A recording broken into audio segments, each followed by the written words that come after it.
Wrestling World. This is episode 3 of Everything Pro Wrestling. I am your host, Conrad Cushman, and tonight with me I have a special guest. Is my main man, Casey Briggs. Casey, say what's up to the people. What's up, people? What's up? Just sitting here rocking my awesome Foley shirt, Blue Meanie autograph, Sacco on the wall, just enjoying my nice beverage and my nice Mr. Sacco koozie. You know, all thanks to that awesome. You've heard of those subscription boxes. Get on this one if you're a wrestling fan. Pro Wrestling Crate. Check them out. It's awesome. Get some awesome wrestling stuff sent to your door every month. What Absolutely. up? Okay. So we are here tonight to talk about pro wrestling, and basically we're going to run down the Royal Rumble, Monday Night Raw, thoughts on AJ Styles, some NXT, and maybe even at the end we'll do some fantasy booking for Fastlane, WrestleMania, thoughts and ideas. First and foremost, I guess let's run. Go ahead. I can't help a fantasy book. We're gonna have to do that. Absolutely, because I think we can do it better sometimes, if that's appropriate to say. But let's start it off with the Royal Rumble here. Royal Rumble overall show. We'll start with the pre-show match. We had that four corner tag match to start off, I guess. Oh, you mean the match with two tag teams and then four guys that were just tossed together? Absolutely, just to get the pre-show started. And I don't know about you, but I predicted in the beginning that Mark Henry and Jack Swagger were going to win this. But they have Mark Henry, Jack Swagger, Darren Young, Damian Sandow. Sandow was actually pretty much over, too, when he came out. I don't know if anyone else caught that or saw that. It was a massive pop when he came out in his traditional garb. So Absolutely. I think they might have underestimated that a little bit. Yeah. I think if they would have predicted that he would get such a huge reaction, that they might have had him win to be in the Rumble match. They had the Dudley boys in this as well, and the Dudleys have just been floundering lately, so I don't know what they're doing with them. And then you have the Ascension. There's not really too much to say about this match. It looked really bad at some points. Like, it looked like no one knew what was going on and what they were doing. Specifically, right at the end, like what was it? It was what's the big guy from the Ascension? What's his name? Connor's like coming in, like his boy Victor's about to get pinned, and you could tell that the timing's off. Like he just froze there, just staring, like as his partner's getting pinned, like just breaking up the pin. Like he's just standing there waiting for someone to keep him from jumping on it. Exactly. It just looked sloppy. I don't know what they were doing. So messy. Yeah. Yeah, I'm over that match. So we're gonna get right into Dean Ambrose, Kevin Owens, yes, for the Intercontinental Championship, last man standing match. Oh, the match of the night. Say that again. Match of the night. I would say so. Oh, dude, it's amazing. I thought these guys did a tremendous job in the match. Now, one of the reasons I like having different guests on the show, I know for a fact that there are certain things about Dean Ambrose's character that you do not like. But in this match, how did you think he performed? I think he, like, don't get me wrong, people. I know that Dean Ambrose has a loyal, rabid fan base, and I'm actually a fan of him, like, skill-wise. Like, he's actually a great wrestler. It's just the character sometimes is getting a little too, like, gimmicky, like that, like the bouncing off the ropes, coming back with his clothesline. Like, it's childish. It's childish and it's stupid, but there wasn't a lot of that in this match. It was mostly just a brutal, awesome fight between he and Kevin Owens. I love that. Kevin Owens, I think, is one of the best guys they have in the company right now. He's able to bring 5-star matches out of his opponents, and I think he did that last 2 nights ago at the Rumble with Dean Ambrose. Dean Ambrose, and I'm not taking anything away from Dean Ambrose. Like I said, he's an awesome performer himself. The two guys, like, it was just the perfect match for those two guys to have. When I was looking at that match specifically, what I was thinking of was how I think Dean Ambrose used his spots better.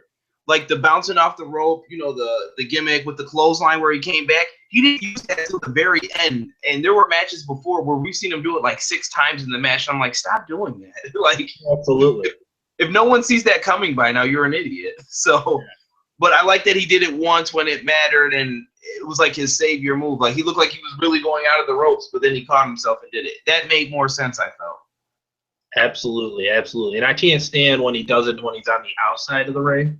Like he goes like loops around like under the bottom rope, and I'm like, that makes absolutely no sense. At least when you're doing it in the ring, like you're bouncing off some ropes with some elasticity to them. Like the one when he's outside the ring, like, oh my god, I literally groan every time. Yeah, It's bad. But overall, like I said, he kept his spots in check this match. Didn't do too much of the childish stuff, and it, like I said, it was just an awesome match. For me, it was match of the night. They need to get, I feel like, I'll just say this right now about Dean Ambrose since we're talking about him. They need to get him away from Roman. So, oh yeah, absolutely. And I think I'll save that for the fantasy booking stuff. I'll bring up what I think for some of the things in that. But I guess we can move on to the next match, which was the New Day. Big E and Kofi were the ones wrestling as usual, with Xavier Woods on the outside facing off against the Usos. They actually defeated them for the tag team titles. Thoughts on New Day and the Usos match? I love basically everything the New Day does. Absolutely. They are gold. The Usos, I'm not Uso crazy about them. Are they stale? Let me ask that. I think they're pretty stale. I think they lost a lot of luster once. What was it, Jay that got hurt? And then it was whichever one of the twins got injured. It was out for half a year. Like that really like halted any momentum that they had. And while they were gone, the New Day like has gotten so over that it just seems like sad now that the Usos are back and trying to regain some of the luster that they had. Like they just pale in comparison to the New Day. Like they're boring compared to New Day. Like, and it's obviously we're going to talk about Raw probably in a little bit, but just going to that a little bit ahead of time, like the Usos need their cousin to like come and like give them some shine and actually like give them someone like in their party that can hold his own against the New Day, like verbally, because the Usos have never been known for their, like their mic skills and stuff. Like they're good. They're solid performers in the ring, solid, but they've never been good on the mic really. And when you have Xavier Woods leading the charge on the microphone for New Day, like he's just tearing you to shreds. Absolutely. And they even set themselves up. They were able to hang on Raw too. I'll get into that after. Great match. So I like the spots and the blind tag even in that match where Big E came in and caught the Uso from off the top rope with what was it, the big ending? I think that's what the move's called. Yeah, I was watching it with a friend here, and she like even was like, she was like so impressed that Big E was able to. She's like, that guy's strong. I was like, yeah, he's a big dude. Yeah. Like he just boom stitched it, slams him to end the match. It was great, awesome match, solid. Absolutely. Yeah, the main thing, Xavier Woods could be a manager afterwards if he wants to. He's got the PhD. I wouldn't even get in the ring if I was that guy. I'd be like, yeah, I'm just going to be a manager and hold it down out here on the floor. He's I don't know, he's just so good at what he does. We'll get into the next match here, which was Kalisto versus Alberto Del Rio. So, and I just want to say, like I sent you my predictions ahead of time. I'm 2 for 2 so far going into the Kalisto match. Absolutely. I agree. I think I did pretty well this night as well. Kalisto made it 3 for 3 for me. Same here. Kalisto, actually, I think I had a clean sweep until the Rumble, but yeah, and the Kalisto match, like I want to like this guy so bad because I do think he's filling a void left by Rey Mysterio, the small luchador guy. Like it's an exciting role. Like I think it's a necessary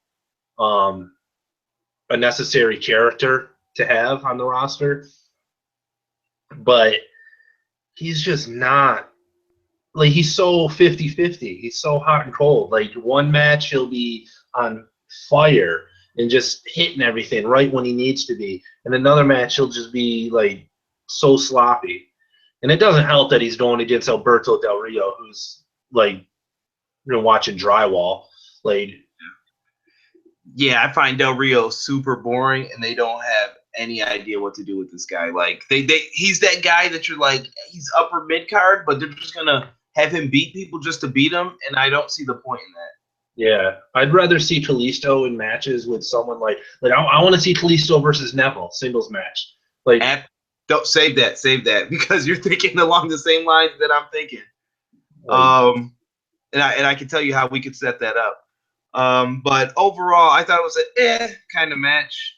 it wasn't. Yeah, it wasn't terrible. It wasn't terrible, but like following the two matches that preceded it, like it was just kind of eh. If it had followed that four-corner tag team match on the kickoff show, man, it would have looked like gold. It would have looked like butter. But following the Intercontinental title match and the tag title match, like it couldn't live up. Like, and you're gonna have that on any show, on any pay-per-view. You're gonna have the roller coaster. You're gonna have like this match obviously isn't as good, you know. Gives people a little break to run to the bathroom or grab some snacks. That's what this one was. You weren't missing much, but I mean, it wasn't a terrible match. But yeah, then I don't mind Kalisto having the belt either. I like having him have. I'd rather he have the belt over Del Rio for sure. Yeah, just no more flip flop is my main thing. Yeah, he's already in a matter of weeks. He's already a two-time United States champion. Exactly. And I get that it's not at the level of like the world champ, but still, like they're doing too much of that recently, where like guys within a matter of weeks are multi-time champs. I think that came from that survey that they sent out asking people what they wanted, because I was one of the people who took it, and you're doing too much of that. I don't know. I know people said they wanted to see title changes and title matches happen on like the average shows, Raw and SmackDown, but don't go crazy with it. I'm saying once in a while, not every other week. It's either too much or too little with WWE. Made it special. Yes. Who was the next match here? Oh, Charlotte with Ric Flair versus Becky Lynch. Woo! Yeah, and let me say this. Going into the match, Becky Lynch, I felt, was on fire. Her promos have been great, and I think she's been the major standout lately in the Divas division. Someone that I'm like, hey, look at her. She's doing her job with how she's supposed to do it. You know what I mean? And I was kind of on the inside hoping that they put Becky over in this match, but at the same time, I kind of knew. There's two ways you have to think about booking. There's what you want to happen in your heart, and then there's the smart, like, this makes sense for booking. And for me, like, in my heart, I'm an Irishman. Of course, I want to see the last kicker win the gold. You and I talked about this, I think it was last week. I think she's going to end up, my fear is that she's going to end up being the Roddy Piper of the women's division. She's going to be, we're going to look back on her career. We're going to regard her as one of the best in-ring performers and whatnot, Becky Lynch. But I don't think she's ever going to win the gold just because there are bigger personalities around her. I think the only chance she'll have of winning that belt is if other girls get injured. And I mean, she's surrounded. It's just the nature of the beast. Like, she's surrounded by Charlotte, Sasha Banks. Eventually, Bayley's going to be coming up to the main roster. Like, she's just surrounded by these amazing, with bigger personalities. And even though I love the character of Becky Lynch, I do feel her character's personality kind of gets lost in the shuffle sometimes. Yeah. And I was listening to a review on this from a female standpoint, we will say. I probably shouldn't listen to reviews beforehand, but I had to laugh because she was basically trying to make this match out to be kind of sexist and things like that. But I don't know. I just didn't agree that it was that bad of a match as some people were trying to say, like, oh, Ric Flair kissed her and he shouldn't have did that. And, oh, Becky Lynch is going to have a coat over her face. And I thought that was actually a good spot. If you're pulling back on someone's arm and someone throws a coat over your face, you can't see what the hell you're doing. So you're obviously going to want to rip the coat off and say, hey, what the hell is this? This is garbage. You know what I mean? Yeah, I had no problems with it. I mean, Ric Flair shouldn't kiss her because it's gross, not because he's a man and she's a woman. Right. Like it's because he's what, like 65 years old. Yeah. Come on, Rick. And I love that have you seen any of the photos they're using in like that they were using for the promos and stuff? Like go Google that stuff. Go Google the images that they were using, the promo images they were using for this match. Look at Ric Flair in those promo images. That's Ric Flair from like 15 years ago. They clearly are not using a current Ric Flair photo. Yeah. I mean, no one did bad in it. What did you think of the aftermath of the match? Because The aftermath was awesome. With Sasha Banks coming back. well, let me ask this. Did you like, okay, Sasha comes back, for everyone who didn't see it really. She comes back and basically makes her statement known. But when you first think she's going to say something to Charlotte, they basically boot Becky out of the ring, which I didn't like. How they just kind of, go to the side. She's crying, like she's upset she lost the match. And they're just like, get out the ring real quick. And so eventually, Sasha Banks is in the ring, and her and Charlotte do the whole, they slap the hands, snap their fingers back like when they were in NXT. I don't know. I just felt like maybe they threw Becky to the side, and then I was like, well, why did they act like they were friends for a second? It was just different, but I was just happy to see Sasha back, so can't really complain about it. I view it more as it was just a Sasha Banks thing. Like Sasha was just asserting her own dominance in the ring. And the first part was getting rid of Becky Lynch. The second part was pulling the wool over Charlotte's eyes, and then slapping her in the bank statement. Like I feel like that's what it was all about. Not necessarily taking Becky Lynch to the side to focus on these other two. Just mostly about Sasha Banks herself. Like just focus on this one. You know, like she was coming back from her injury and asserting her dominance in the women's division, which she hasn't been really in the picture at all in the women's division since the whole Divas Revolution happened. And obviously we've heard the chants in the crowds and everything. Like Sasha is the one that everyone wants. So Sasha has to be in the WrestleMania. They've done a good job with the whole protecting her. You know this is a Triple H doing when you see people being protected and finishers being protected. That's a Triple H thing. I can see it because you see it on NXT all the time. You're not kicking out of this finisher. I wanted to remain strong. Different things like that. But absolutely, and I think Sasha deserves a big entrance and stuff at WrestleMania, and we can get into that afterwards. Oh, absolutely. Triple H protects a lot of stuff, including himself. Oh, are we getting into that match yet? Oh yeah, and it's time for the Royal Rumble match. All right, finally. I've been good. I've been good so far. I haven't been crapping on the matches because the first half of the pay-per-view was actually pretty damn awesome. And I'll say that even for the most part, the Rumble match itself was awesome. This is my favorite pay-per-view by far of the year. I love the Rumble because it's able to shake things up so much and really kick off the road to WrestleMania. And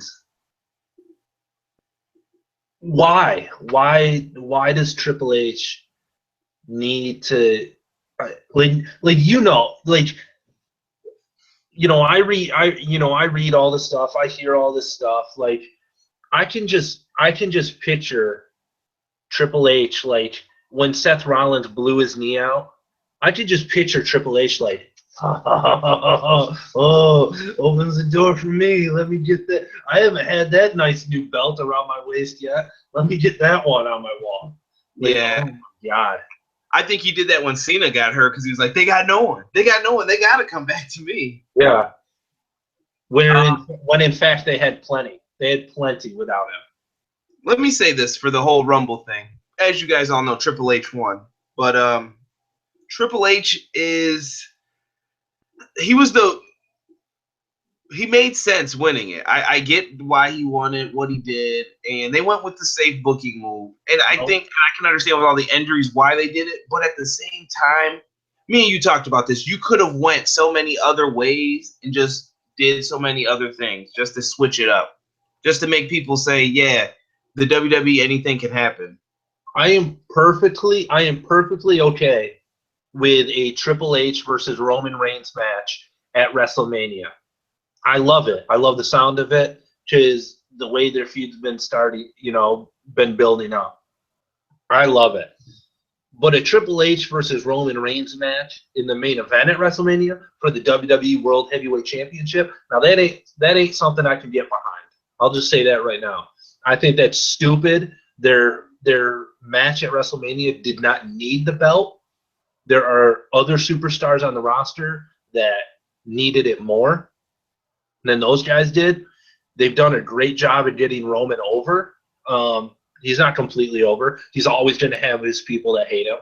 I'll never be a huge Roman fan. I don't hate him, but I'll never be a huge fan of his.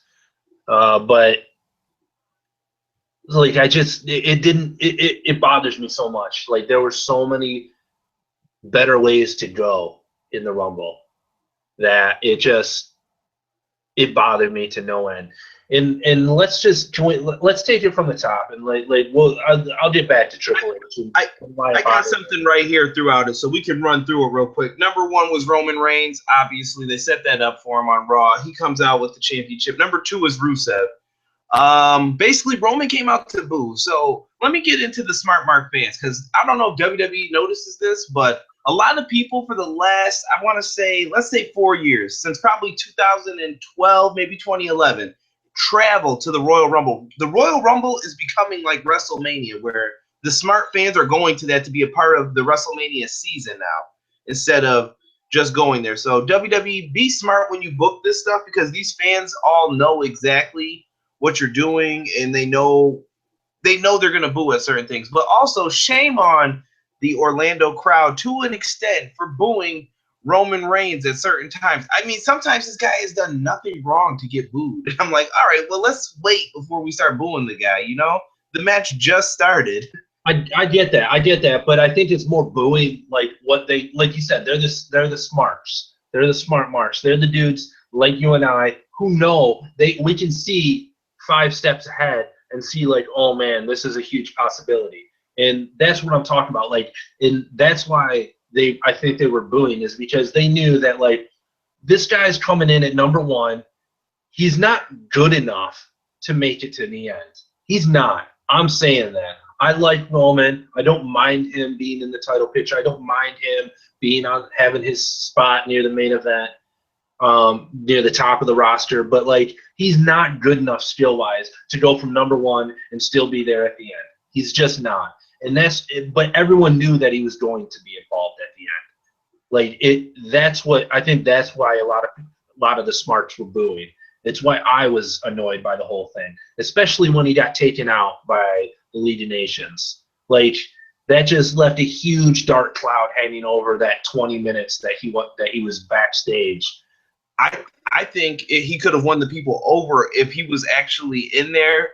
We're getting to the middle of the Rumble, but Roman got pulled out and taken out by the League of Nations, basically, and put through a table. And I think if Roman stayed in the ring, people would have respected him more. Versus, oh, so you just disappeared for 20 minutes, you took the powder, you walked backstage and just walked around, and you were like, oh, now this is my time to strike. Like, okay, I'm supposed to like this guy? I hate people who would do something like that. Exactly. Like we were supposed to hate Miz for doing that. Exactly. But they're having the guy that they're trying to push as the new face of the company do something very similar. And it's like, why am I supposed to cheer this guy when he's doing stuff like this? Like, I would have enjoyed it more. I would have gotten more behind him if he had like pulled himself up off the stretcher and like marched right back into the ring and continued fighting. Yeah. Even if he did, like, I think it would have been. I told you this, and when we talked about predictions for the Rumble. I'll say this: I think they should have eliminated Roman a lot earlier, maybe halfway through, which is right when this happened. Like I said, I think it still would have gotten me behind him as a character more, even if he did get right back into the ring, and even if he did get him immediately eliminated. It would have gotten fans more behind him because, hey, this dude's a fighter. He's trying to get right back in there, even though he just got demolished through a table. 2, it would have freed the rest of the Rumble up. Like, we know we're getting a new champ now. Like, we don't have the Roman cloud hanging over our head. Like, we can get excited. But no, they went a totally different way, and like I said, the Roman cloud was hanging over that whole 20 minutes. We knew he was coming back, and that's the other problem I have, like the stupid creative decisions that they make, like Vince McMahon and the League of Nations like laughing and cheering like after they put Roman through the announce table. It's like, you guys didn't eliminate him. He's still in the match. Why don't you roll his sorry carcass back into the ring and just toss him over the top rope? Like, now that he's just a limp noodle. Like, no, we're in the Vince McMahon. We're on Sheamus. We're gonna sit there and celebrate. Like, you guys didn't do crap. You guys are idiots. Hashtag logic is not good sometimes when you're watching pro wrestling. Seriously, I hate that. Like, I hate when they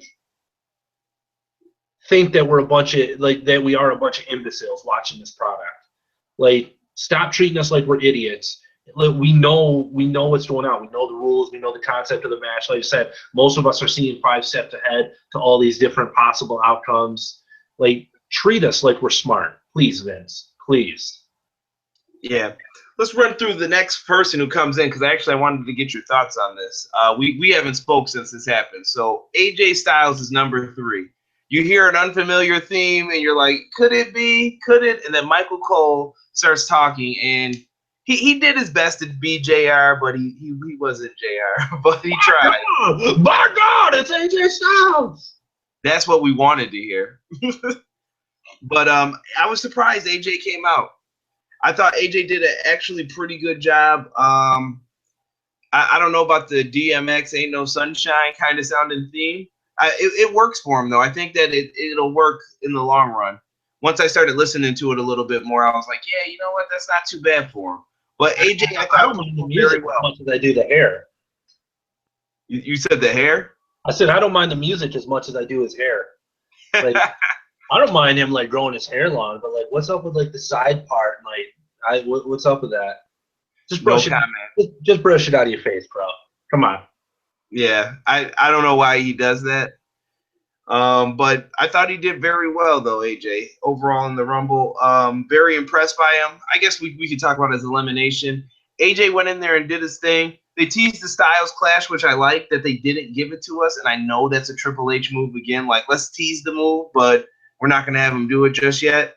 And I thought the person who eliminated him was absolutely perfect. Like, Kevin Owens was the best man to do it. If you had anyone else do it, they would have been hated. Yeah, I agree. I don't know if like anyone else would have been hated, but there was a very select few people that could have done it. And I told that to my friend I was watching it with. Like, I was like, at least it was someone worthy that eliminated him, and that could handle the heat, and B, like I said, was worthy. Like, yeah, that's important to me, because AJ Styles is far and away one of the best talents that made a name for himself outside the WWE. Yeah.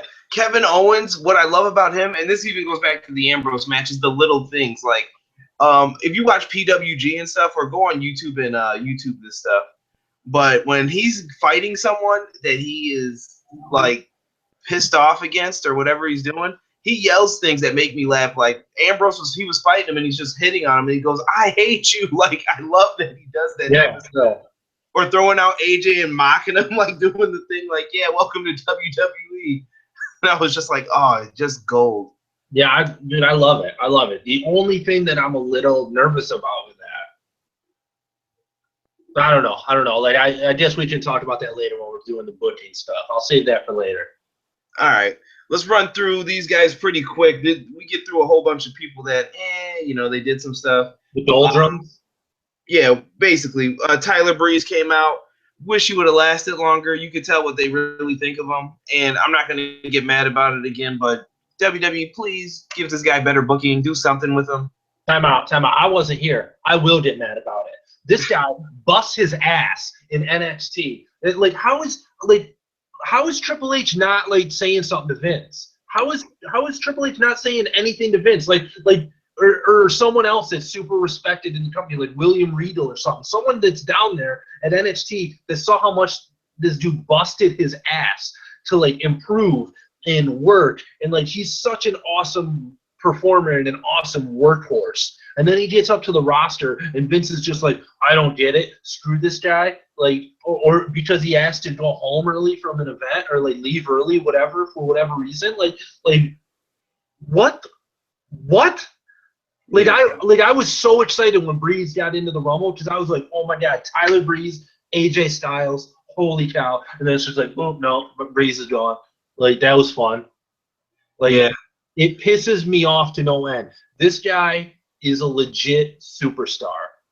If like Vince, get your head out of Billy Gunn's ass, okay? Like honestly, this guy's a star. Tyler Breeze is a fucking star. I can't wait until you either retire or you have a heart attack while you're trying to bench press 500 pounds, you old, weird, creepily muscular bastard. Like, honestly, I can't wait for Triple H to take over. I honestly can't. Well, let me point this out, too, though. At the same time, with Tyler Breeze in NXT, even though, he jobbed almost everybody. He lost to Jushin Liger. Like, I was shocked. Like, that was when I was like, oh, Breeze has got this. This is a guaranteed win. They're not going to bring in some dude to put him over. And I was just like, what is this? No, I was just like, yeah, I agree. I think in all the live events, all the NXT pay-per-views, I think he won one time, I think. Yeah, maybe two I think he got. Yeah, but still, like, yeah, you're right. He jobbed a lot. And I think that's something to be said about his character, like, behind the scenes. Like, I think he might be a little too nice, you know? Yeah, like Daniel Bryan, same thing. Yeah, like a little too accommodating. But at the same time, like you can't punish a dude for that. Like, I don't know. Like, it pisses me off when I think about it because he's such a star. Like, and like I know you've mentioned it before. I love it. Him and Dolph, Hollywood Blondes. Let's do it.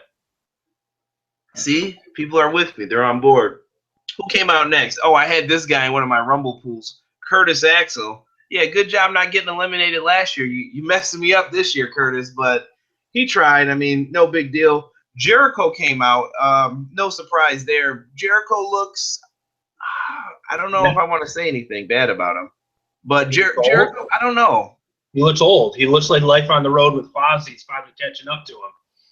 Perhaps. I still think he did a good job. Just something to keep an eye on is just Jericho. I'm like, yeah. He still did a good job, and I think he and AJ the next night on Raw was one of the highlights of the show. But, I mean, he's still an absolute legend. Jericho is. I still think he's one of the best on the mic. Like, I do. I love Jericho. He'll always be one of my favorite all-time wrestlers. But, I mean, yeah, age is catching up to him. Father Time is undefeated. So, I mean, yeah, it's definitely catching. But it was nice. It was like, that was one of the highlights of having AJ Styles in the Rumble, was seeing him tango with guys he's never come across before. That was awesome. Like Jericho and AJ Styles, it was awesome, and the fact that both guys lasted so long in the Rumble was awesome. Yeah, definitely. You get through some goofy stuff. You had Goldust come out, Ryback, Kofi, Titus. R-Truth had a cool spot, I thought. Wait. Let's go back. Uh-oh. To Goldust. Go ahead. Give me Stardust versus Goldust at WrestleMania. Goldust has said he wants it. He wants it to be his last match. Like, give it to us. You have a chance. And no, you toss Goldust out before Stardust even gets into the match. Like, no. This is like, that's what I'm talking about. The Rumble. That's why I love the Rumble, because it's such a great way that you can set up new feuds and stuff, new storylines heading to WrestleMania. You easily could have had Stardust come in and toss his brother over the top rope, and it could have set up because that feud got cut short weirdly. Like when it happened, it would be an awesome match on the WrestleMania card. It would be it'd be a great opening match for them. I don't know if they're ever gonna do something like that, but especially if it's Goldust's last match. Yeah, it would be awesome. It'd be special. Fans would be into it. And it'd be a perfect way. Like Cody has teased. He even said on his Twitter, he said Stardust is coming to an end. It'd be an easy, natural way to end that Stardust character and have him go back to being Cody Rhodes. Have Goldust be the one that ends Stardust. Yeah. R-Truth had a cool spot where he grabbed the ladder, because at first when he came out, I'm like, what's he doing? Then when he grabbed it, I was like, oh, I already knew. I was like, oh, he thinks it's money in the bank. And I loved it. It was just foolishness, but good for you, R-Truth. At least you got paid big money for that spot. Yeah. So he's good at being a goof whenever you need a quick easy laugh. So, okay. Yeah. Who else? They had a couple other guys come in. The Wyatt family trickled in. And number 20 was Sami Zayn. Nice surprise there. They got me. And I did love the fact that he came in like a house of fire and went after Owens. Thank you for bringing NXT stuff into this. That's a match that I want to see, WWE, if you're asking. So, yeah. Well, that's what I was alluding to earlier when we were talking about AJ Styles and Kevin Owens being the one that eliminated him and all this stuff. Like, man, like, it's tough because you have like two feuds kind of that you set up with Kevin Owens in the Rumble. Yeah. Because that's what a lot of people are speculating is that AJ Styles' first program is going to be with Kevin Owens. And because Kevin Owens is the one that eliminated him and stuff. And I'm like, I'd rather see Kevin Owens versus Sami Zayn, personally. Yeah, I mean, that has more of a story behind it. I'll save it for the booking because I'd have to really, really think about it, the way to set it up and how to do it. Who else came out? So, yeah, Rowan, Mark Henry. Oh, good job, WWE. I don't even think Mark Henry and Jack Swagger actually have how much time they were. Mark Henry was in for 30 seconds and Jack Swagger was in for 15. So, 45 seconds. That match at the beginning mattered. Yeah. Yeah, that match, you could have spared me, all right? Give it to Epico and Primo or whoever you want to have a spot in here. Don't do stuff like that to me. Or put the Dudleys in, something. Yeah. Who else came out? Brock Lesnar was 23. I really like Brock coming out, doing his thing, suplexing people. Dude, let's talk about that. It was one of my favorite things. First of all, I love the Wyatt family coming in and doing what they were doing. And I thought it was awesome that they built. I liked how they build up Braun Strowman, like as just this powerhouse. Like usually every year at the Rumble, we watch numerous people struggle to eliminate Kane and Big Show, and this dude comes in and he eliminates both of them on his own. Like, what a beast! I was wondering if they were putting Strowman over more than the fan. Like, I don't know if they were setting something up for him because I still think he's kind of green personally. Like when I see him, some of the stuff he does is clunky and he misses his spots, and you're like, "What are you doing, bro?" Like, well, I think what they're doing is they build up how strong he is because that way when Brock comes in and takes him out, it makes Brock that much more badass. Like, yeah, I just want him to be better, I guess is the best thing. Yeah, I mean, like he's never done. Like Luke Harper's the member of the Wyatt family that's going to put on awesome matches. Like Eric Rowan's there for fodder, and Braun Strowman's there just like when they needed huge oak tree to be strong. Like, cool. And Brock, like I said, it served its purpose because when Brock, because I'm pretty sure Brock, if I'm remembering correctly, I'm pretty sure Brock Lesnar is the first guy that was able to take Braun Strowman down on his own. Other people have taken Braun Strowman down, but I'm pretty sure it's always been like a group of people taking down. Like the Dudleys could do it together, but not. But I'm pretty sure Brock Lesnar in the Rumble was the first guy to actually, on his own, take down Braun Strowman and get him down to the mat, which I thought was pretty freaking cool. Yeah, and for the record, Lesnar was throwing some mean potatoes out there. I don't know if anyone else saw him. I'm like, yo, I think he just punched that guy in the face seriously. Like, he did not care. No, Brock never cares.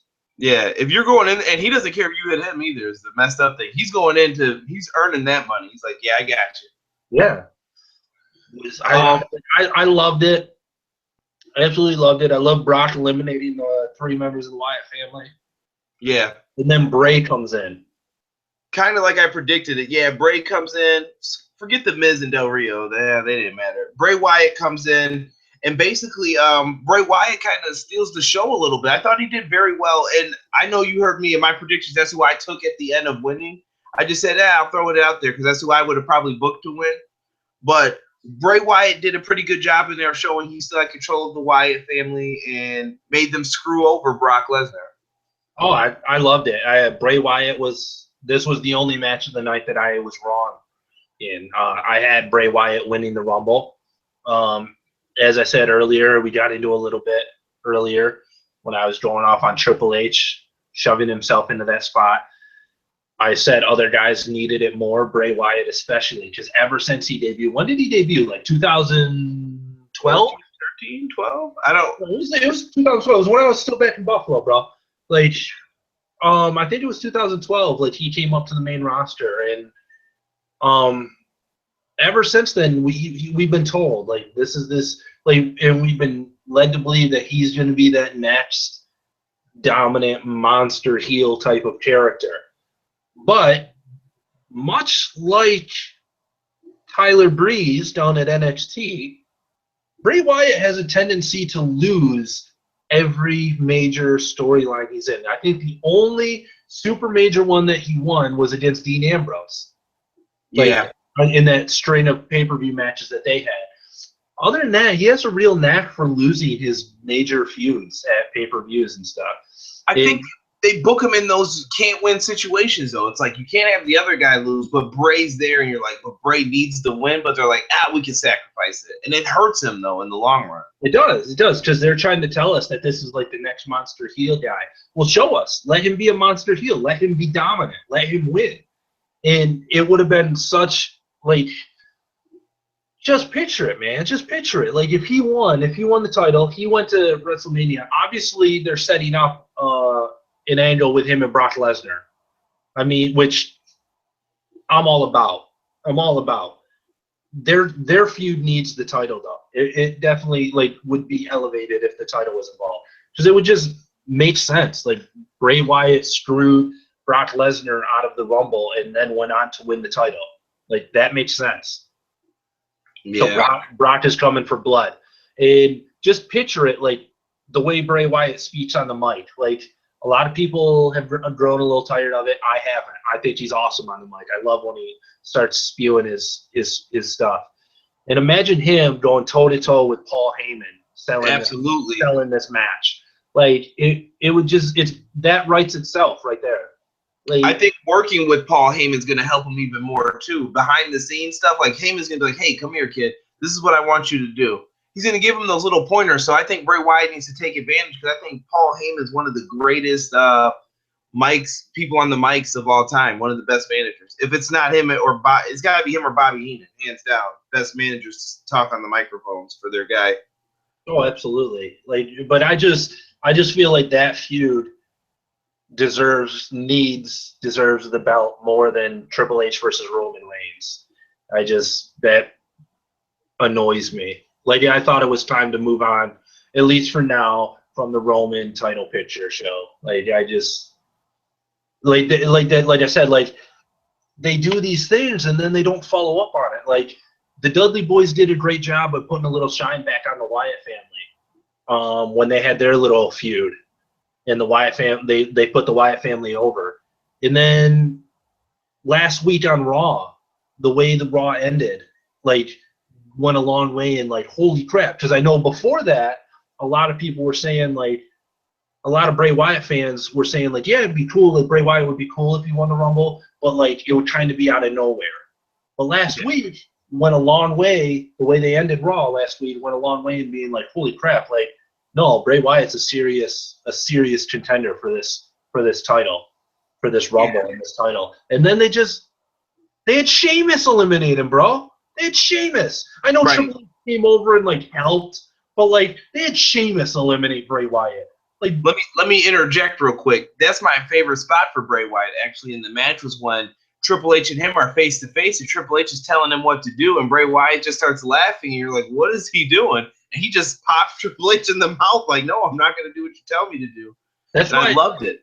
I loved it too. Like, it just goes to, like, Bray Wyatt does what Bray Wyatt wants to do, and his monsters listen to him. Like, they don't answer to the authority, they don't answer to anyone else but Bray Wyatt, and I love that. But then it just Sheamus, man. Sheamus, of all people, toss him over the top rope. Are you kidding me? Yeah, and they treated Dolph Ziggler like a piece of crap, too, but, I felt bad for the guy. My heart's not in Dolph Ziggler anymore. He needs to be revamped if they're going to do anything to save him. And I don't know if Ziggler even cares anymore. You could just see it. Like, he's like, yeah, I'm going to go out here and make the guy look good, but I don't like this company. Like, that's how I feel when I watch him wrestle. Absolutely, dude. I feel the same way. Like, He screams that. Let's get into the finish, I guess. The finish is basically laid out. Sheamus gets knocked out by Reigns, I believe. Roman knocks him out, and then it comes down to Triple H dumps Roman real quick. And the final two I was shocked to see Dean Ambrose versus Triple H. Maybe if Ambrose had lost the belt to Owens, I would have believed it a little bit more. Like, hey, maybe they're going to give it to him. But I was sitting there like, oh, I don't know. Triple H did a good job of teasing that Ambrose could have won it a couple times, though. Yeah, I agree. And, like, that was, like, their big thing. That's why they dumped Roman over the way they did and didn't have him in the final two, is because then it was like, holy crap, we're getting a new champion. Exactly like what I said, is that they missed their mark by about 40 minutes. Yeah. They could have did it that way. I don't know. I just wasn't a fan. I think they could have went a different way with it. And that's basically the Royal Rumble. Like, it just reeks of Triple H being Triple H. Like for all the good that he does in running NXT, like, there's some serious douchiness when it comes to him, like, in the main roster, like him as a wrestler and him cozying up to Vince and getting what he wants. Yeah, it's basically Triple H. It's so hard to say this because I don't want to use the cop out that he's in the family, but it's what saves him. Him actually being involved with their family. He gets a lot more stuff now that he would have never gotten before. They just hand him certain spots, and he knows that he can do that stuff. And it's just sad to see. And we can get into it when we rebook it, or we'll talk about it what we thought they should have did, or however you want to go about it. Yeah. But let's get through Raw real quick. It starts off with a boring 20-minute Triple H promo of the Authority going over everything. Haha, we got you, Roman. I don't really care. I have nothing to say about it. And like the big announcement by Stephanie that, like, by the end of the night they're going to announce the Fastlane main event. Like, the winner goes on to face Triple H at WrestleMania. Yeah, I was waiting for we've chosen the Brooklyn Brawler and Barry Horowitz to fight Triple H at WrestleMania. Yeah. That would have been something that would have made sense for them to do, but I don't know. We'll get to that when we get to the end. When we get to the main event of Raw, I'll bring up hashtag Logic again. Yeah. What was okay? So Kevin Owens versus Dolph Ziggler. Good match. Nothing too much. These guys basically went reversal for reversal, did their own thing. Pop up powerbomb. Owens wins. They keep Owens on that strong momentum. So I think they're playing something. One thing I got to say about Kevin Owens real quick. Thank you, Kevin Owens, for actually selling your injuries from the Rumble, from your match with Dean Ambrose. Because I will say that about Dean Ambrose. When he came out later for his main event match, like, he wasn't really, like, he was taped up and stuff, but, like, he wasn't really selling like he went through a hellacious match the night before against Kevin Owens. Whereas Kevin Owens, when he came out at the start of Raw for that match, like he was actually selling the fact that, like, yeah, I'm 24 hours removed from a brutal last man standing match. Like, yeah. Thank you, Kevin Owens, for getting that mental part of the business. Yeah, Owens did a good job with the selling because what was it? The referee went to raise his hand and he said, no, the other side, because he said, that's my bad arm. And I like that. Like I said, it's the little things with Kevin Owens that I appreciate. The Dudley Boys defeat the Social Outcast. That was the segment with Flo Rida. Oh, you mean I know you, the rap game. Like, you mean that was the segment where Bo Dallas absolutely destroyed Flo Rida in the rap battle? What was Flo Rida doing? Like, you could tell he was trying to remember a very, like, rehearsed, written script for him, and it sounded like crap. Just like most people in the rap game, yeah. they try to remember their script because not too many people actually freestyle. Yeah, Social Outcast, it's working for them. I mean, I'm glad these four guys have something to do because they were highly misused at certain points in their careers. I don't know if I like Bo in the singlet really, but Bo Dallas is funny, so I'm glad he's getting a shine. I'm so glad these four guys are together because it really does seem to me like it comes across that they really are having fun with it. Yeah. Which is good because like Curtis Axel needed that really bad, as did Adam Rose. And Heath Slater and Bo Dallas are the perfect like goofballs to bring that out of them. Yeah. And they're all super talented wrestlers. Like no one's bad out of them. They're all insanely talented. It's just they just don't really have the personalities to like be superstars. So like, I mean, it's a cool, fun little thing for them to do. Like, yeah. Here we go. Social jobbers. So the Dudleys got to win too, and I thought, hey, that was a good move, WWE. Dudleys get the victory. They needed that. Hopefully, they're building them up for Mania. I'm hoping in the back of my mind here. AJ Styles is interviewed backstage, and Jericho comes out, interrupts it. Welcome to the big leagues, kid. One of those kind of deals. Slaps him on the chest. AJ Styles versus Chris Jericho. I kind of wanted to kick it to you for this match and get your thoughts on it because I kind of have like this 50-50. I don't know how to feel about it.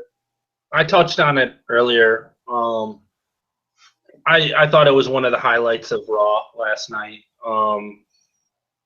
Is it the caliber of match that Jericho could have put on like a decade ago? No. Like he's obviously, like we said, he's showing his age. He is, but it's still cool. Like I know they came face to face in the Rumble the night before, but this was different. This was 1-on-1. This is AJ's first match ever on Raw. His first time ever on Raw. His first match ever on Monday Night Raw, which is a big deal. And they're smart to put him in there with someone like Chris Jericho because they know that like the smarts like us, like we understand like the importance of like, wow, these are two legends in the business, like squaring off against each other. Like, no, it's not going to be the greatest match of all time, but it was cool. It was fun to watch. What I did like was that Jericho knows the place that AJ's in. You're a hot free agent. You came from another company. Also, real quick, I love how it's called Florida in all the WWE articles, not TNA Wrestling. He wrestled for a long time in New Japan and Florida. Yeah. But yeah, he knows the role. Jericho's a great person for that. He's not going to be selfish. He's going to let you get all your stuff in that you want to do. Jericho's a good guy for it. I just felt that, I don't know, I thought the match could have been better. I don't know. It felt kind of flat to me a little bit. Like I said, it's certain parts. I think it's a little bit of like, no matter where you've wrestled in the world, like I know AJ's been at TNA. I know he's been all over the world. Like nothing is the same as WWE. It's a whole different beast. So I bet he did have jitters there. Like I don't know if you watched the 24/7 thing after the Rumble. I have not seen it yet. It was cool because like, and it showed like Sting, of all the icons of icons, like the legends of legends, Sting was nervous as hell before his first match at WrestleMania against Triple H. Like, so if he's nervous, like AJ Styles is gonna be nervous, even though it's WrestleMania to Raw. Still, like it's like I said, it's his first ever Monday Night Raw. Like there were probably some jitters there, and like we said, Chris Jericho has lost a step. There's no denying that fact. Yeah, you know, the weird thing I noticed was I could see that it bothers him with the ring. The ring in WWE is bigger than all the other rings. Yeah. And I noticed that AJ looked kind of out of place when he was doing some of his running around moves a little bit. Like, oh, man, this ring's a lot bigger than I thought. I got to back up a little bit more to jump into it. Just little weird things like that. But glad to see AJ got the win. Teased the Styles Clash again, but he didn't get it. So, well, here's my thing. Like, do you think that, like, I mean, do you think that's a one-off thing? Like, the Jericho match and stuff? I don't. the way they ended it, it made it look like it's going to continue. That's what I'm wondering, like, is that actually going to be AJ's real first feud is with Jericho? That it makes you wonder. I think so. Which is a little weird simply because of the fact that when Jericho came back a few weeks ago, he was clearly like in the face role, like trolling New Day and stuff, like clearly a face, supposed to be a face, but now he's like with no provocation, with no anything, you know, like it's just all of a sudden he's being a dick to AJ Styles. Like, yeah, I mean, maybe they could go that route if they want to. Maybe nothing's finalized with them. Maybe they're still trying to work out their little contract with them because you know, yes, it's special dates and everything. So that's cool. But Becky Lynch versus Sasha in a no contest. Charlotte comes out and lays them both out. I kind of like that the champ was like, yeah, you two tried to show me up last night. Now I'm showing you both up. Real cool. I like it. It didn't get too far. We had Goldust backstage with R-Truth, and I thought it was a funny segment, actually. They both shined. It made me laugh. I don't always appreciate the stupid, childish bullcrap that they put on Raw but it definitely made me laugh. Archer, like we said about his stint in the Rumble, and he's a funny dude. Archer's a funny dude, and Goldust is too. Like he's been around the block. Like it was funny. Yeah, I like the what did he say? I'm a married man. Yeah. He said, I'm looking for a partner. I'm a married man. What are you talking about? I think those two could be what were they calling them? Golden Truth. I think that could be a tag team that could temporarily work out to put people over and stuff. Yeah. I'm not saying give them the belts. Oh, here's what I wanted your opinion on. Bray Wyatt versus Kane was the next match. Thank you for bringing. Let me take this one. Like I said about Bray Wyatt, the Dudleys did a great job putting them over. Then a week ago on Monday Night Raw, you close out the show with the Wyatt family standing tall. Bray Wyatt standing tall. He did a great job in the Rumble, even though but that's where the wheels start coming off, is in the Rumble. You have, like I said, you have Sheamus dump him out. Like, he doesn't even make the final 3. Like, are you kidding me? Like, you just have Sheamus unceremoniously dump him out. And then, the next night on Raw, you have him fighting Kane. Are you kidding me? Like, and I was like, at the start of the match, I got initially pissed off, but then I was like, okay, I'll bite my tongue here for a little bit, because maybe they're gonna have at least Paul Heyman come out and interrupt the match, or something to forward the feud with Brock. Nothing. It was just a boring match with Kane, and that's not saying anything negative about Bray Wyatt. That's saying something negative about Kane, which, again, as I mentioned earlier, Father Time undefeated. Like, I have all the respect in the world for Kane. I've told you numerous times in the past, I truly believe Kane is the greatest big man the company's ever seen. Better than Big Show, better than Andre the Giant, better than The Undertaker. I said it. Kane is the most athletic big man they have ever had, and he's been amazing. But, bro, you can't put on a good match anymore. It's time to go away. Like, please retire. Like, go into politics or something, bro. Yeah, I love Kane. Like I said, Kane's a great guy, and I think Kane had no problem putting him over. He's like, yeah, I'll put the kid over. He probably needs wins, so Kane was like, yeah, I'll let him defeat me. I had no issue with it. I hope this leads to something big, and I kind of have an idea for what they're gonna do. Well, I'll save it. We'll get to that in a little bit. Yeah, I'll save it. The next segment was the Rock segment with everything else, with the New Day Gold. I love it. Dude, I loved it. I loved it from the moment The Miz stepped out of the limo. Like, he reminds me, did you ever play Mortal Kombat growing up? Yes. Dude, The Miz is Johnny Cage. Absolutely cracks me up. Like a D movie star. Like, trying to be this huge Hollywood icon. Like, it cracks me up. Then The Rock pulls up in his awesome pickup.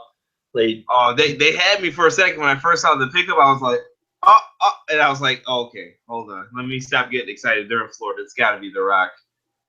Yeah, The Rock. I loved his whole long walk through the back. Like it was a cool little spin on, like, because he always does that when he gets to the middle of the ring. 3:45, The Rock woke up, clanging and banging, the Iron Paradise. Like I like that they did it backstage, like with the camera on and following him all the way. Like that was cool. And then it just shows him walk through the curtain, and boom, he's out there.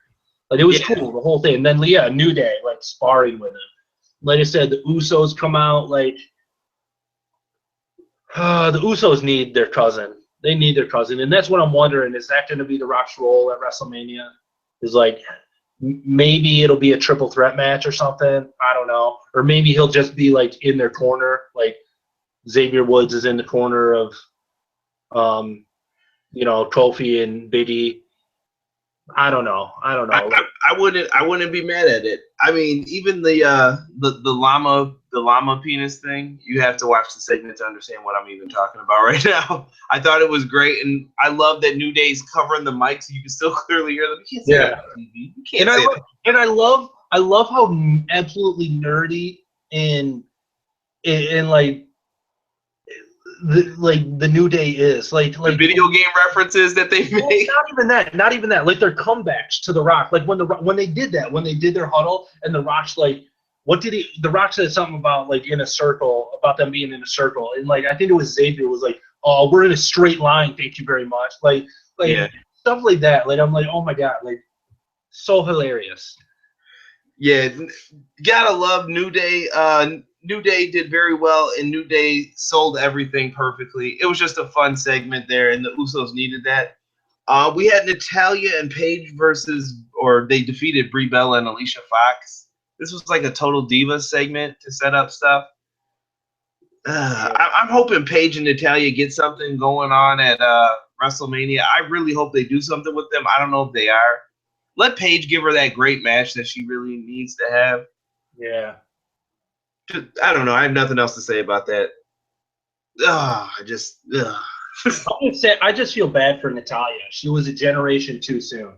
Yes. Like I totally think she could hang with the Bayley and the Sasha Banks and the Becky Lynch and everything. But like she was in the wrong era of the Divas division where she had to wrestle Alicia Fox and the Bellas.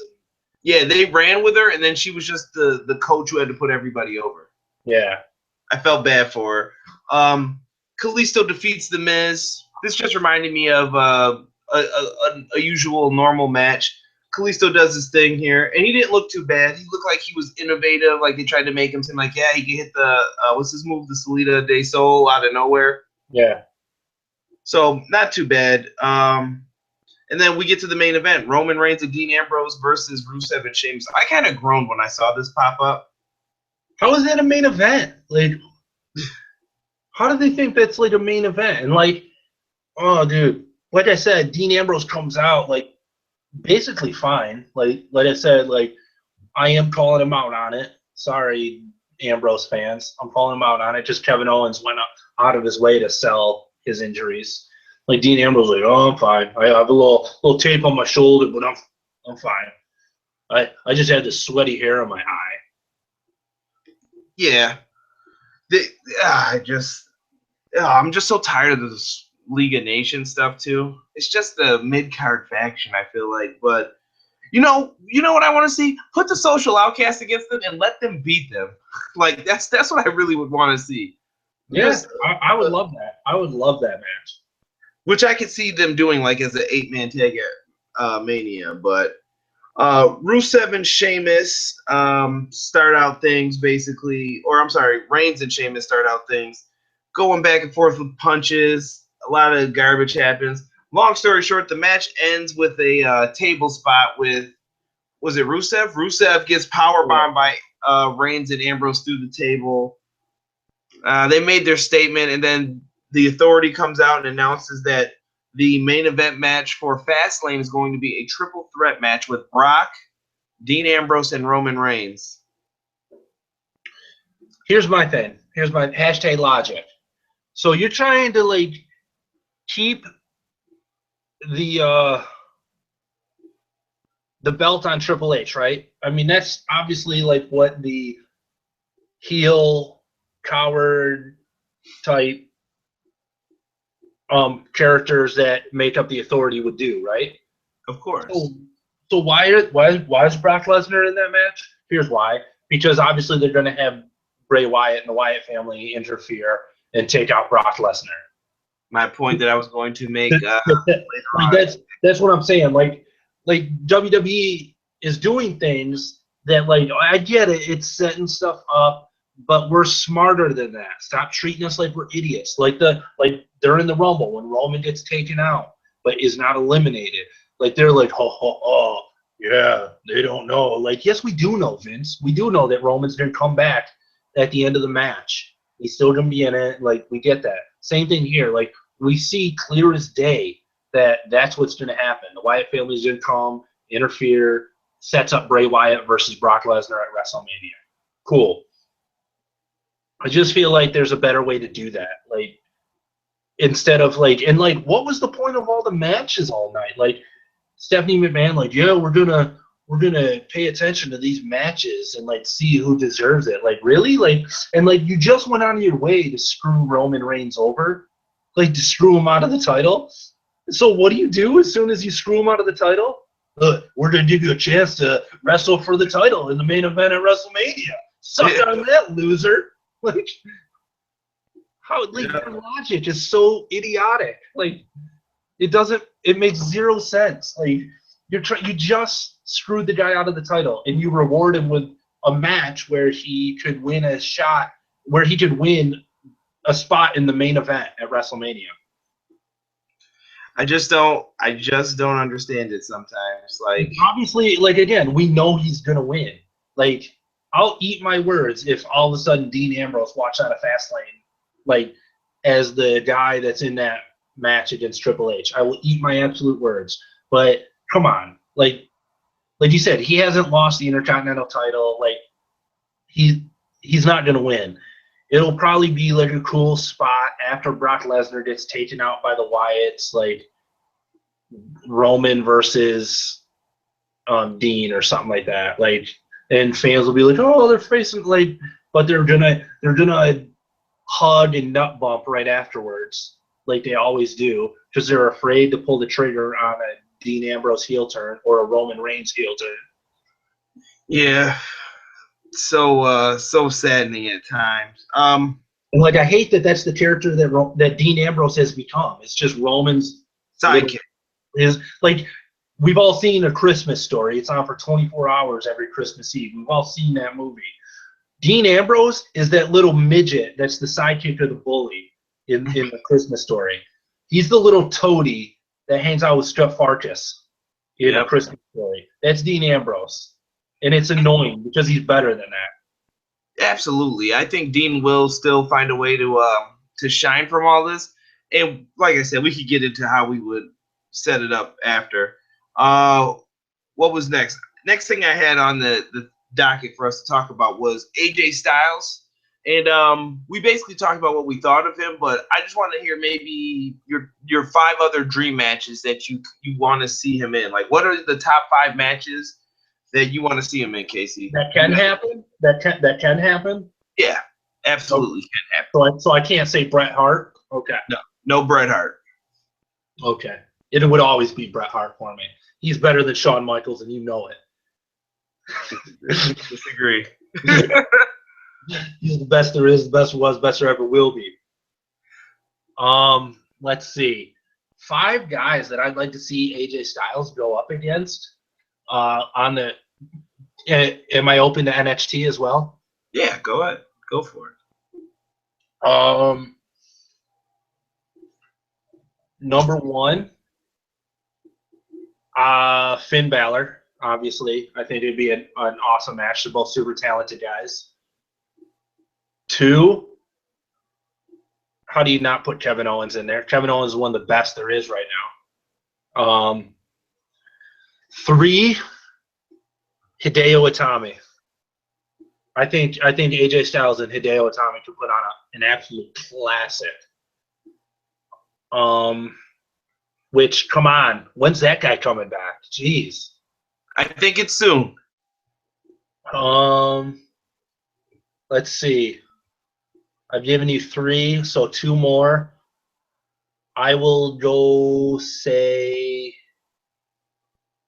I'd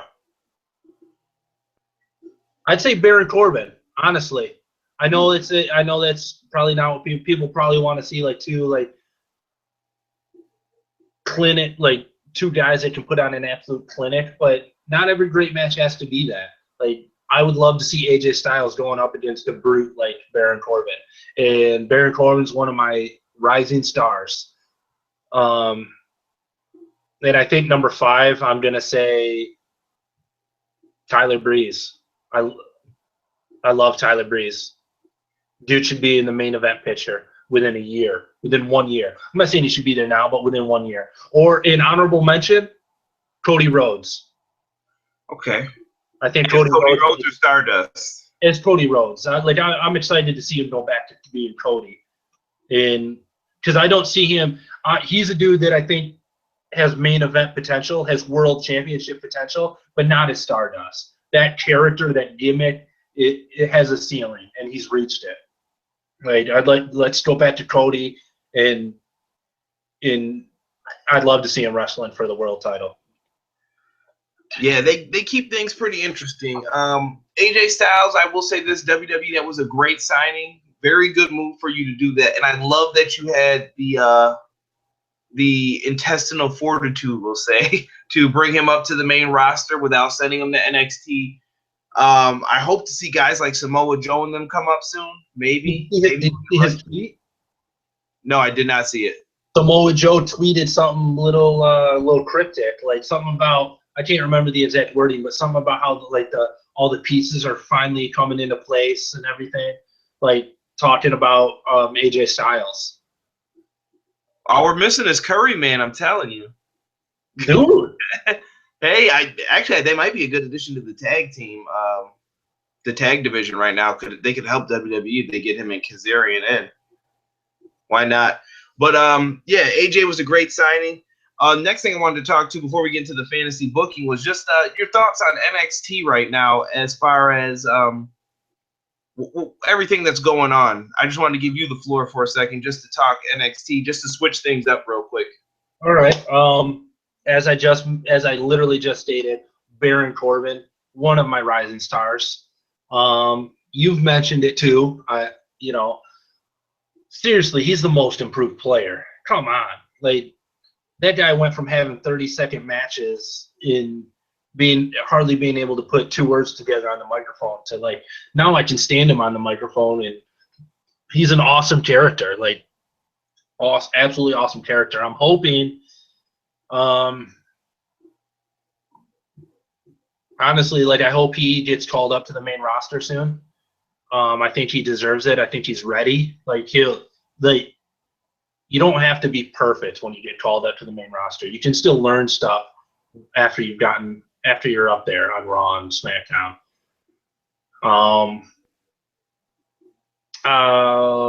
Finn Balor, amazing champ.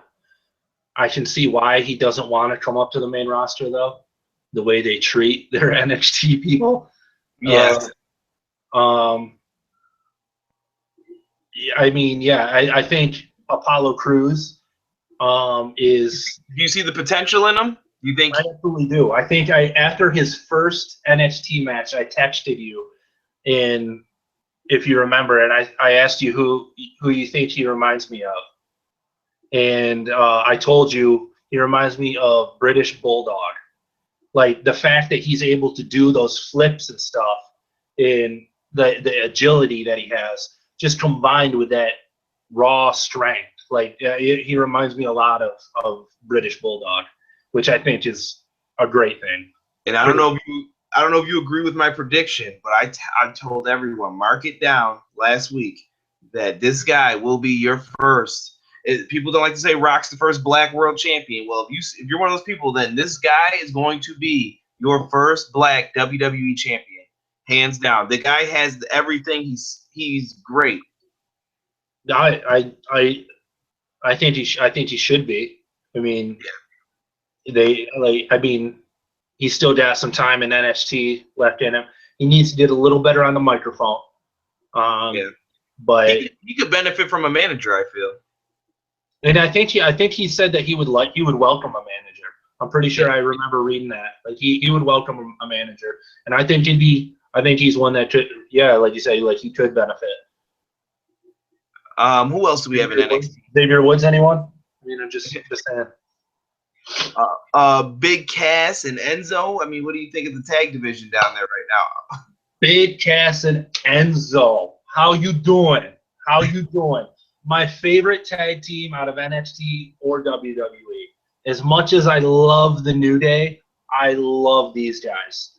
Absolutely. And that's saying something, because you know that when I first started watching NXT, I used to ask you, like, who the hell are these guys? What the hell? Like, they look like Enzo looks like an idiot. Like, Big Cass looks like the love child of Edge and Test. Like, so, but they are amazing. They are amazing. Yes, they are very similar to the New Age Outlaws, where one of them, Big Cass, is very good in the ring, and the other one, who's mediocre in the ring, is just amazing on the microphone. But whatever, it works for them. And the fact that they have yet to be the tag champs down in NXT pisses me off. Like, no offense to Dash and Dawson, right? Is that their names? Yeah. Yeah. They're awesome. They are. I like them. They're old school. But who are the guys before them? Vaudevillains. No, I don't mind. Like, whatever. They're a gimmick.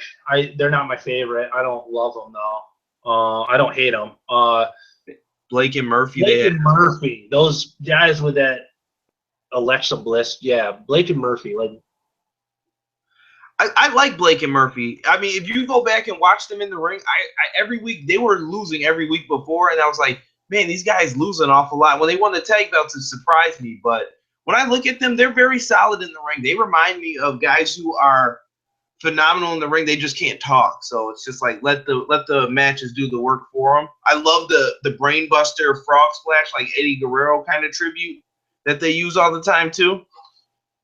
Like, I don't know. I'm a big Enzo and Big Cass fan, and I personally, like I've mentioned this to you before, I think they're the ones that should be up on the main roster. They're the perfect foil to the New Day. As good as Xavier Woods is on the microphone, let's pit him against Enzo on the mic.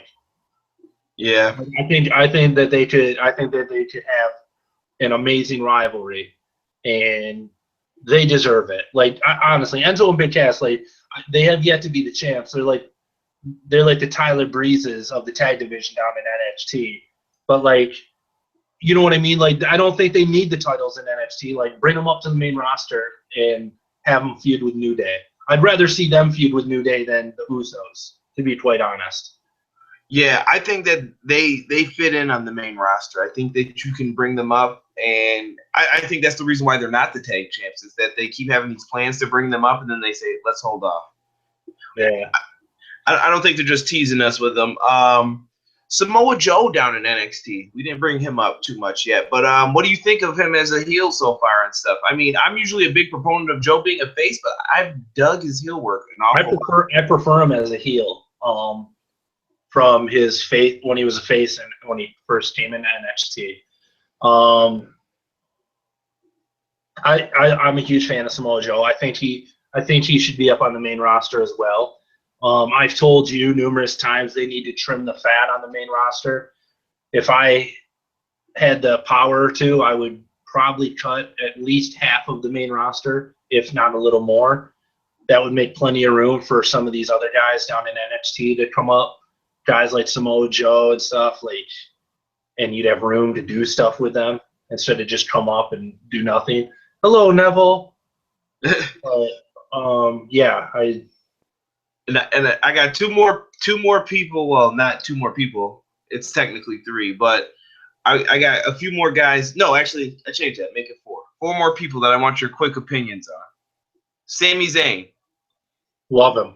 Absolutely love him. I said he shouldn't have even come back on NXT. He should have just come back on the main roster. I think he shouldn't have even come back until the Rumble. Like, it would have made it even more special and even more of a huge pop for him if he would have just, like, we know what happened. We know how he got injured and stuff, but we also know the story that was being told with him and Kevin Owens prior to his injury. If he would have just come back, re-debuted on the main roster in the Royal Rumble and just sprinted down that ramp and, you know, Luthez Perez onto Kevin Owens, punch him in his face, like, it would have been even more special. I think some of the luster was taken off by the fact that he debuted back on NXT and stuff. Like, he's main roster ready. I mean, what more does he have to prove down in NXT? Yeah, he's perfect at playing that Rey Mysterio role. Like, when I watch him get beat up, I feel bad. Like, I'm literally sitting there like, oh, I feel terrible for this guy. Yeah, absolutely. And like I said, like, they already have enough guys for the NXT title picture. Like, it's too crowded in NXT. Like, let him come up and feud with Kevin Owens. Like, that's the feud I want to see for Kevin Owens, like, at WrestleMania. Yeah. And the next was the tag team. Is it American Alpha? American Alpha? Oh, you're talking about Reddy, William, and Gable? Oh yeah, Chad Gable and Jason Jordan. I love the pairing. So do I. They both, like, Jason Jordan was doing nothing on his own. Like, I love. Couldn't figure it out. Like, the talent was there for him. He was athletic. He had the look, but you're just like, he's missing something. And then this kid, Chad Gable, is the new Kurt Angle. I'm telling you, this kid gets it. I've never seen anybody who he looked semi-green, but he looked like a natural in there. Like, yeah, he looks like ZZ's brother. Yeah, absolutely. I'm telling you, people out there, bring it up on your computers. ZZ and Chad Gable. They're like, if they're not related, I don't know who is. Like, honestly. And I love the fact that when he put over Baron Corbin's move, it just made me love him even more. That one match, I was like, I really want Jordan and Gable to win, but when Baron Corbin, it was that NXT takeover where he did like the head scissors. He tried to come around twice again. Yeah. Corbin was like, not this time, buddy. Just beautiful. It was when Corbin was with Rhino, right? Like, yeah. Yep. Awesome match. Yeah, absolutely. Those guys are legit. They should be the tag champs down there. Like I said, Enzo and Big Cass should be up on the main roster wrestling for the WWE tag titles, which, since we're talking about those real quick, I got to defend. I know a lot of you guys out there hate on the penny belts. I like them. They have a weird old school look to them, and they're better than anything that was around during the Attitude Era. Yeah, I said it. I like the penny belts. I can't agree with that. I love those old classic tag belts. These new ones, I'm just like, ugh. You know, I'm like, why don't we make the Intercontinental belt silver too? Jeez Louise. But there's one more guy I wanted to ask you about with NXT, and it's the newest signing. One of my favorites, personal favorites outside of WWE until he's been signed, Austin Aries. We haven't really spoke too much about that. Austin Aries. Little old. Ooh, harsh. But he can still go. And I'm excited to see what he has in store for NXT. Like I said, I think you move Sammy up to the main roster full time. I'd love to see Joe move up to the main roster. That frees up some of the space at the title picture. Like I said, Austin Aries, some of these guys do deserve to come right in and be immediately thrust into the NXT title picture. Like, and he's one of them by far. It's exciting. I'm expecting a lot of main roster debuts either before or the night after WrestleMania. Like, I really expect there's so many of these guys who could do this. You have Sami Zayn, Finn Balor, Samoa Joe, Enzo and Big Cass. There's so many teams who are ready, man. Let these guys. It's time, man. It's time to trim the fat too. I'm sorry to say it for some of the guys who've been around for a while. Try your luck in TNA or New Japan if you want to come back. Get popular there. Here's my thing. So do you do New Day versus Usos at WrestleMania? Have New Day triumph? They ride into the Raw right after Monday or after WrestleMania.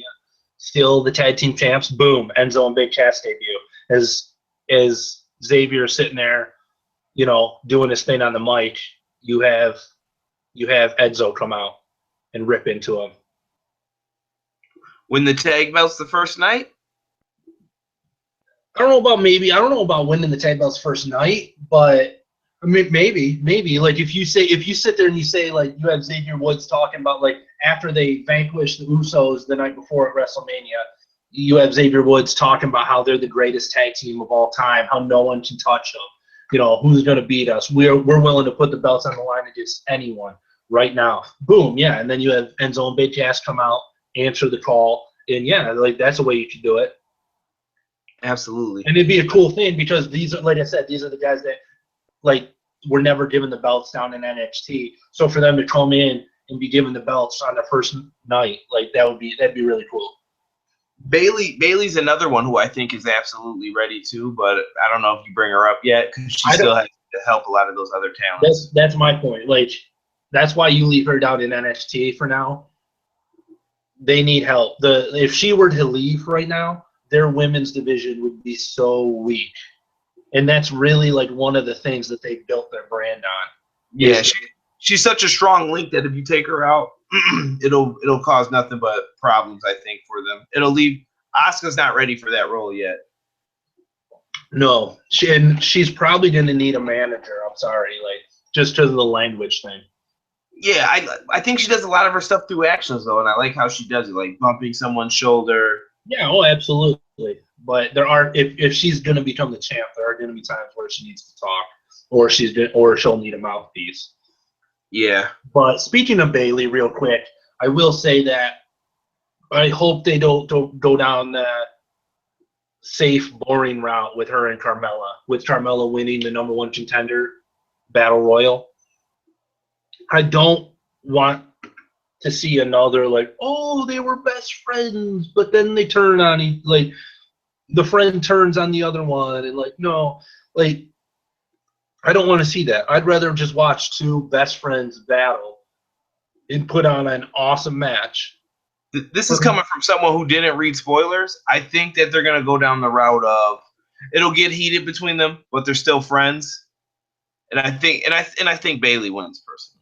You think they're gonna go down the route of like a Neville Sami Zayn, where like it was a little bit there of Neville there's tension because it's for the belt, but other than that, I think that they're still buddies. Like especially with the fact that they just did that on the main roster with Charlotte and Becky Lynch. Like, yeah, you know what I mean? Like had two good friends. Oh no! Like in fact, they did it like twice in a row. They did it with Paige turning, and then they did it with Charlotte turning. Which again, logic. Like they just kind of forgot about the whole Paige thing. Like that's Diva Revolution. But real quick, we're gonna go into overtime real quick, folks. Basically, here we're gonna try and set up WrestleMania with what we've been given today. So bear with us. We're gonna hang out for a second, and we're gonna try and set this up the way we see things going. Let's just say the way we would have WrestleMania turn out. Me and Casey like to often do like the fantasy booking and say, hey, this is what the writer should do. I see this, I see this, I see this, and sometimes we come up with some pretty different ideas that we think would work. It's because much like Lanny Poffo and Damian Sandow, I'm smarter than their writers. So I'm keeping it PG, folks. I'm not saying that. I think they have a tough job, but yeah, I mean, I think you can come up with better ideas than they're given sometimes. And I think Vince needs to be more accepting of the ideas. All right, so let's. I will say that as far as defending creative, like I do think that Vince vetoes a lot of stuff. Like I just don't get it. Like the Tyler Breeze push, like it doesn't make sense to me. I don't get this with his frilly boots and his stick with a phone on the end of it. I don't get it. Let me flex in the mirror. Like shut up, Vince. You're old. I've never seen Zoolander before. Like you don't get the gimmick who he's supposed to be. But all right, so WrestleMania, how do you want to set it up? I mean, you can use Fastlane too as a way to get to things. Let's start from the top. What would your opening match be for WrestleMania right now? If you got the book. Kevin Owens versus Sami Zayn. All right, how do you set this up? I think they should just keep going with what they've done. So, like what they teased in the Rumble, like have Sami Zayn, like I said, have Sami Zayn on Raw next week, cutting a promo. You could have it. Let him have a match at Fastlane. I'm not always a fan of like I am one of those guys that thinks like too many matches can spoil, but these are two guys that are in a blood feud. Like I think that them having a match at Fastlane could work, especially if it ends in like a DQ. Like if Kevin Owens just again like dominates Sami Zayn and like gets disqualified and like takes him out, like that way it adds fuel to the fire, and you keep having them cut promos on each other for a few weeks leading into WrestleMania. Yeah. Also, while you brought that up, I'm a big proponent of getting rid of that February pay-per-view. I think it does more harm than help sometimes. Once in a while, it's good because it can save you, but maybe you put a special there or something like a Saturday night's main event or something. You know what I mean? If you need that, so that it's not like pay-per-view, but it's like, okay, we could do something here and set something up if we wanted to. I'd be cool with that. Like, because it's a little like, yeah, like, because again, like I said, like too many matches in a feud can spoil it. If the feud's not strong enough to support it. Okay, what else? What else you got here now? So you booked the opening match. I would have the tag belts on the line. New Day versus the Usos with The Rock in their corner. I think that's how he's involved at, because obviously he's making a movie. They're not gonna let him wrestle. They're not gonna give him the insurance to wrestle. So he's just gonna be there as a mouthpiece, and the Usos need a mouthpiece because they're bland. Yeah. I feel like the start of their downfall was when they aligned with John Cena and started that was the start of their downfall. Yeah, that guy's toxic. So once you get near him, everyone starts to dislike everyone who. Oh yeah, I'm teaming with Cena tonight. What was I gonna say? No Dudley Boys. I hear a lot of people saying that they could see a TLC match possibly. Maybe. I mean, I wouldn't hate that. Like, obviously, like I don't know. I wouldn't hate it, but it's. But I see what you're doing though, keeping The Rock involved, still within the WrestleMania realm. Yeah. Giving him something to do. I like it. What would you book for? Do you have a specialty match, an attraction, Intercontinental US? This is where I am at a loss. Is with the Intercontinental title, because you're putting your Intercontinental champ Dean Ambrose in that main event at Fastlane. Like, is he gonna defend his title at Fastlane? I'm guessing no. I don't think they're gonna have him pull double duty. So then, like, you're gonna have him in this weird match at Fastlane that he's destined to lose. Like, how are you? Like, who's he gonna? Then you're just gonna have like a kind of like a weird Band-Aid match afterward, like feud, like a Band-Aid feud, like quickly set up like for WrestleMania. Like, I don't know, because it's not we could skip it. It's something that maybe you have to see how everything else plays out. Like, maybe off the top of my head, AJ Styles should win the Intercontinental title at WrestleMania. I'd be okay. I'd be okay with that. Always an option. They're two guys that that's a dude that I think Dean Ambrose could put on a good match with. Weird thing. I like when we click. You said the same kind of match that I wanted to see for Kalisto, which I also think could be the opening match as well. Reminds me of a WCW Nitro kind of opening with Kalisto versus Neville. Could you imagine that? It could just be that they start tagging with each other, and it leads to a friendly rivalry. And then he's just like, "Hey, man, we've been tagging for a while, and I know your buddy's almost ready to come back. So what do you say, you and me, one time for the U.S. title?" I think that'd be cool. I think it'd be an amazing, like, just super don't blink or you'll miss it, fast-paced match. But I do think that we might be getting a Sin Cara versus Kalisto match. it makes sense. I don't know. I don't know how soon Sin Cara will be able to return. If he'll be back in time for Mania, I don't know. But whenever he does return, that's where I think they'll go with it, because I think they'll play the whole like jealous angle. Like Sin Cara's like, look at everything Kalisto's accomplished without Sin Cara, you know. And Sin Cara comes back and he's jealous of all the success Kalisto's gotten without him. Like Kalisto's like, yeah, you're kind of an anchor, like blah blah blah. I think that's the route they're gonna go. Quite possibly they could do that. I'm trying to think of who else we haven't spoke about yet, really. Obviously, Bray Wyatt versus Brock Lesnar. I think that match has to happen. Like they're gonna set it up at Fastlane. However they do it, you're gonna have the Wyatt family like interrupt. I think it'd be a cool spot if in the Fastlane main event, Brock has Roman or Dean up on his shoulders for the F5. All of a sudden the lights cut out, Wyatt family music hits, lights come back on, the Wyatt family's like standing on the apron, like Brock drops whoever he's holding, and like they get in and boom, boom, boom, just whoop his ass. Because if I do recall, aren't triple threat matches no DQ? Absolutely. Yeah, so match can continue afterwards with Ambrose and Reigns.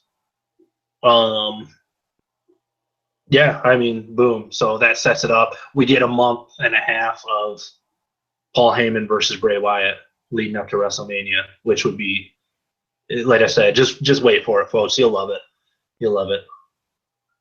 All right. So, what do you think about Undertaker? What's this guy gonna do this year? I'm lost now for what he retire. Do you think he just walks out there and just hangs up the boots? No, he's probably gonna have a match. You're getting heat for this, man. I know the Taker fans are not feeling it. He never retires. He needs to, man, and he's the dude that understands it. That's why.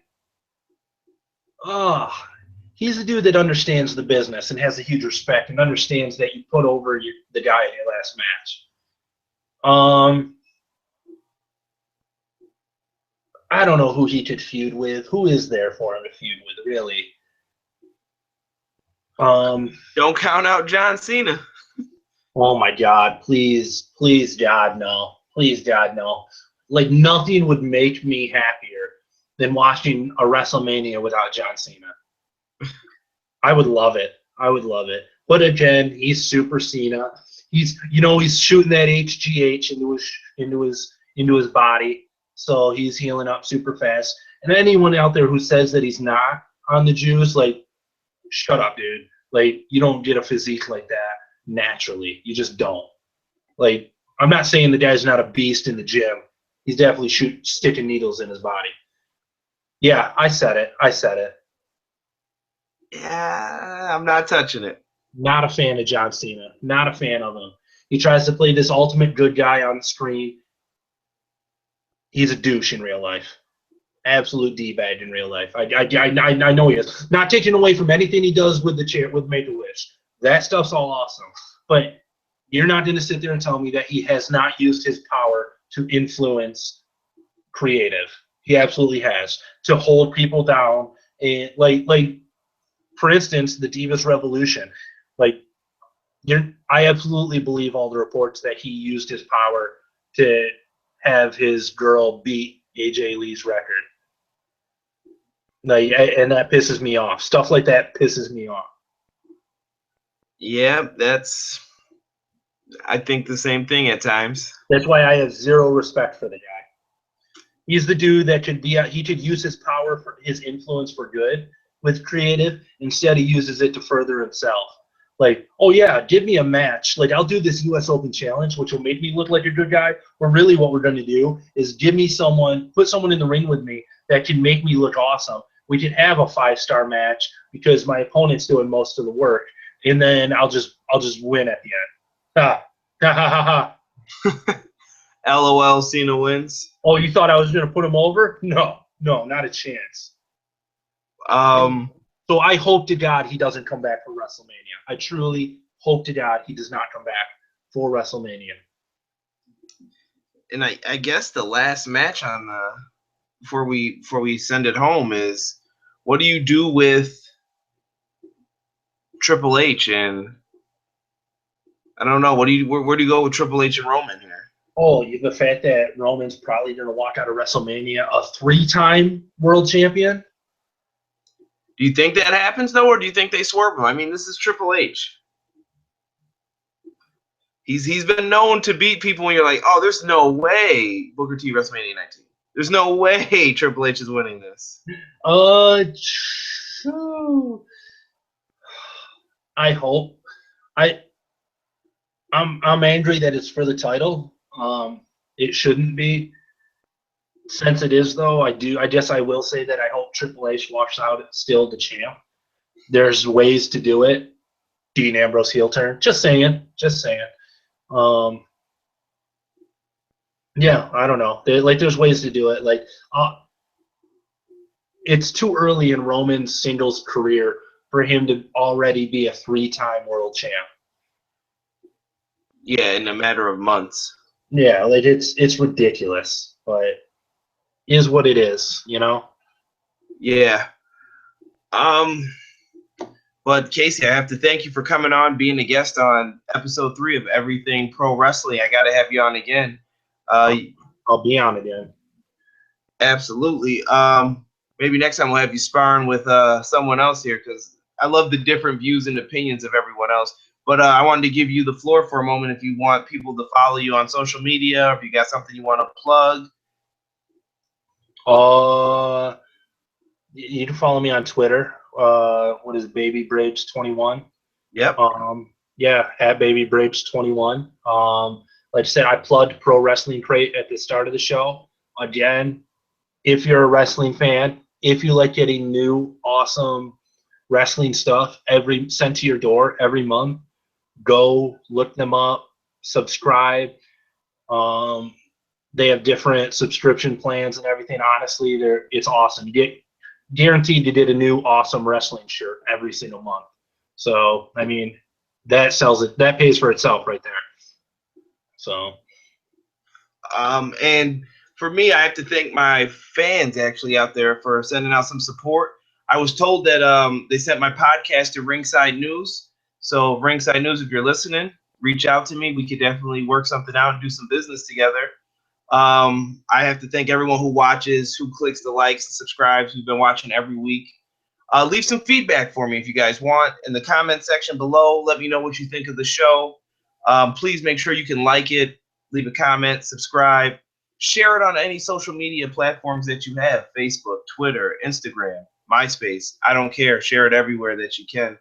And I'd like to thank everyone once again. Thank you, Casey Briggs, for being my guest tonight. Got to have you on again. And thank you to all my fans for all the support. And we are out. Thank you.